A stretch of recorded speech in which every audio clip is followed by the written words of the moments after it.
Bom dia, nono ano. Cadê a galera? Tá todo mundo aí?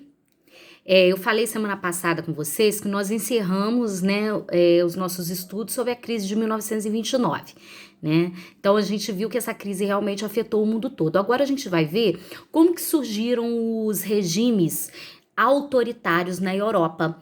Porque na história, eu já falei isso com vocês, uma coisa acaba desencadeando outra. Essa crise de 1929, então, desencadeou uma crise política, principalmente na Europa. Além disso, o socialismo, ele estava se espalhando. Lembra da Revolução Russa que a gente estudou? Ele começou a se espalhar pelo mundo todo, né, gente? E começou a ser uma ameaça para monarquias, para repúblicas, né, que é tanto os países que tinham reis, como os países que tinham ainda eram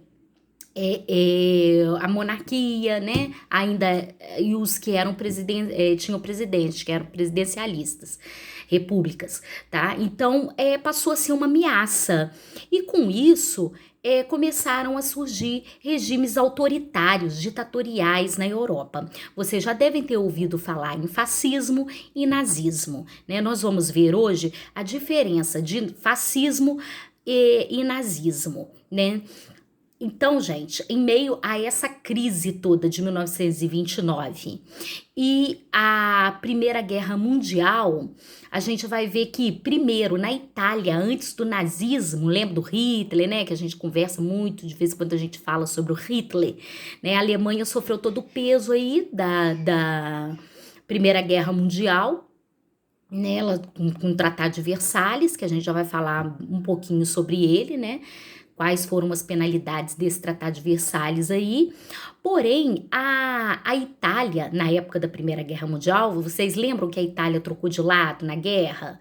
Porque os países da Tríplice Aliança haviam oferecido para ela territórios, né, se ela apoiasse a Inglaterra, a França.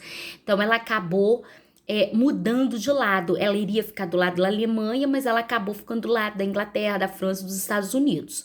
Porém, ela saiu ressentida da Primeira Guerra Mundial, Alemanha, porque ela não recebeu os territórios que ela achava que deveria ter recebido por direito, tá? Na Primeira Guerra Mundial. Então, aí já ficou um ressentimento. E depois da guerra, com a crise, a gente viu que essa crise afetou principalmente a Europa e a Itália foi afetada. Tá? A Itália, gente, ela vivia muito da agricultura, né? O sul da Itália havia uma grande diferença. Até hoje há essa diferença entre o norte e o sul da Itália. O norte é mais desenvolvido, o sul é agrário, né? E a Itália era uma monarquia nessa época, tá? Eu acho que era um rei Frederico, que eu acho que era monarca nessa época. Então começaram a surgir nos bares, né? Começaram a surgir partidos. Tinham dois tipos de partido, o de extrema direita e o de extrema esquerda, que eram os comunistas, né? Os chamados comunistas, socialistas lá, que tinham aquelas ideias, né, de Marx e Engels, Frederic e Engels. E os partidos de extrema direita aí, que pregavam um governo forte, um governo autoritário, né? Então eram esses dois tipos de linhagem política aí que passou a existir em toda a Europa. A Itália é um exemplo aí máximo disso, né? Onde surgiu o chamado fascismo, que era bem diferente do nazismo. Mussolini, que foi o comandante aí, né, líder do partido fascista. Mussolini pregava, né? Ele era um ótimo orador. Mussolini, ele tinha sido professor, advogado, tá, gente? Mussolini, ele tinha o dom mesmo da palavra. Então, Mussolini, ele fundou o Partido Fascista em bares, né, pregando nas ruas, fazia folhetins, escrevia muito como que deveria ser uma sociedade. E na Itália as pessoas começaram a gostar dessa ideia, começaram a gostar. Poxa, que legal, quais as mudanças devido à carestia que eles estavam passando, né? Desemprego em massa, fábricas fechando, né? Um desemprego que não tinha fim. e o monarca não conseguia por fim, então Mussolini foi só agregando pessoas, juntando pessoas para o partido fascista aí. Só que esse partido fascista, ele não tinha muita abertura. Ele tentava, mas ele não tinha muita abertura. Então Mussolini juntou todos, falou, bom, vamos fazer uma propaganda forte nesse partido nazista aí, fascista. E juntou a galera toda do partido fascista, que eram chamados de camisas negras, né, e fizeram uma marcha sobre Roma. Essa marcha sobre Roma ficou famosíssima, tá, gente? 1922. O Partido Nazista surgiu logo depois da Primeira Guerra, em 1919. Então, em 1922, ele fez uma marcha sobre Roma, levando, assim, as ideias fascistas para toda a Itália, tá? Junto com os camisas negras, que era do Partido Fascista. A partir dessa marcha sobre Roma, ele passou a ter um destaque, porque o partido cresceu muito, as ideias do partido, tá? Fascista. E ele passou a ter um lugar na política.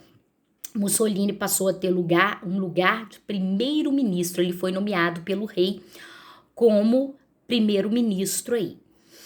E aí, o que Mussolini passou a ser o líder do partido e líder do governo aí, né? Assim que Mussolini entrou no poder, gente, como primeiro-ministro, né, que foi declarado pelo rei, ele começou com uma série de medidas, tá, Mussolini.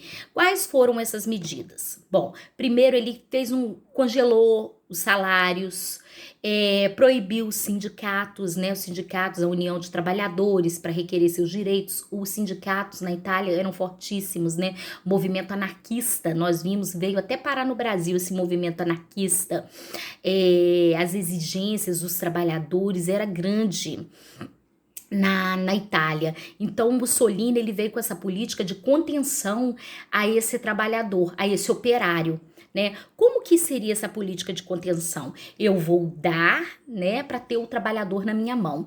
Então ele criou a Carta del Lavoro, que é famosíssima, tá? Essa Carta del Lavoro, o Brasil copiou essa Carta del Lavoro de Mussolini, aonde ele congelou os salários, ele proibiu os sindicatos, ele começou a perseguir, né, na Carta del Lavoro, não fala isso não, tá, gente?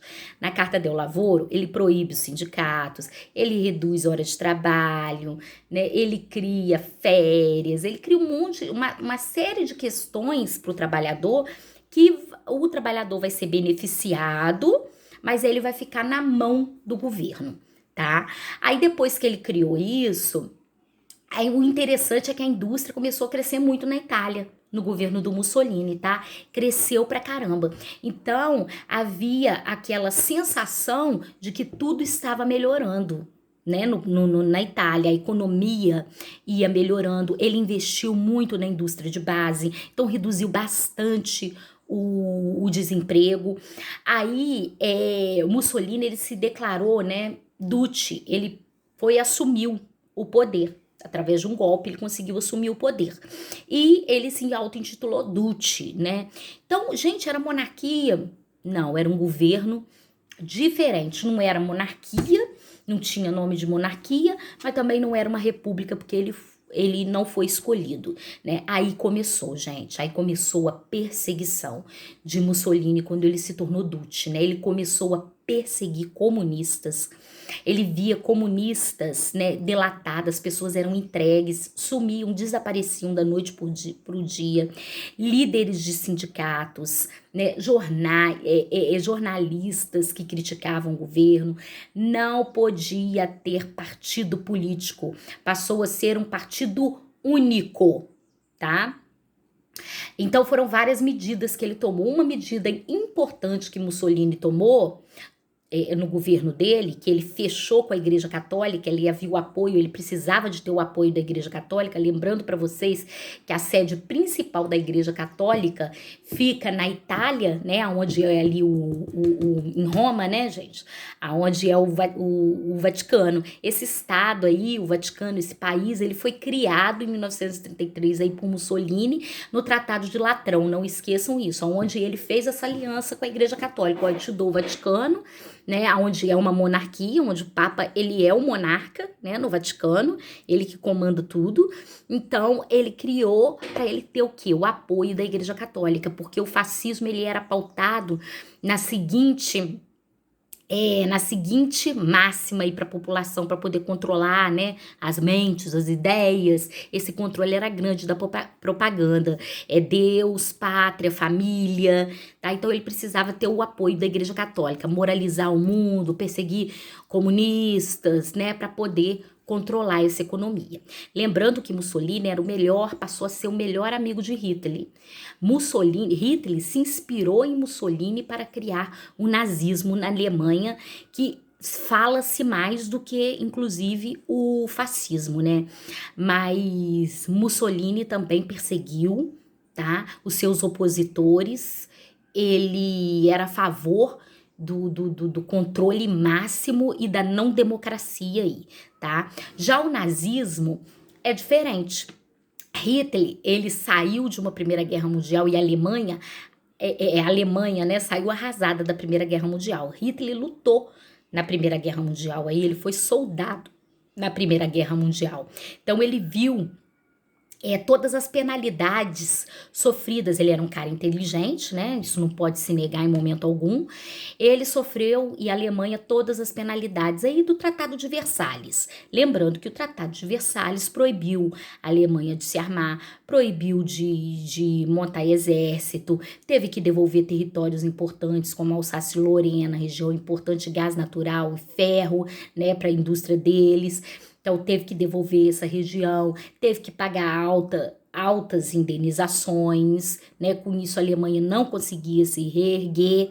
Aí veio a crise de 1929. Quando a Alemanha estava se reerguendo, veio a crise de 1929, né? Então, vocês estão vendo como uma coisa leva a outra? Então, essa crise de 1929, ela pegou em cheio a Alemanha novamente. E aí Hitler, ele começou pequenininho, ele começou com o partido que nem era nazismo, nem era partido nazista, só em 1932 que passou a se chamar nazismo.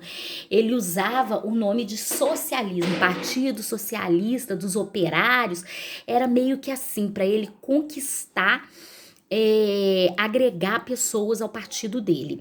E era comum nessa época os intelectuais, eles irem em cervejarias para beber, né, eles se encontrarem, esses intelectuais. Então ali começou um movimento nazista, nessas choperias, né, nesses locais. Bom, Hitler baseou o fascismo, não, o nazismo foi todo baseado em ideias de intelectuais. Hitler não tirou isso do nada, né? O fascismo.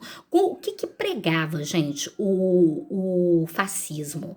Bom, o fascismo pregava a máxima, a raça ariana dominar a Alemanha, exterminar as outras raças, tá? A raça ariana, Hitler se baseou em alguns intelectuais para afirmar isso, né? Intelectuais, né, que tinham as suas teorias, mas que Hitler usou sabiamente no partido nazista.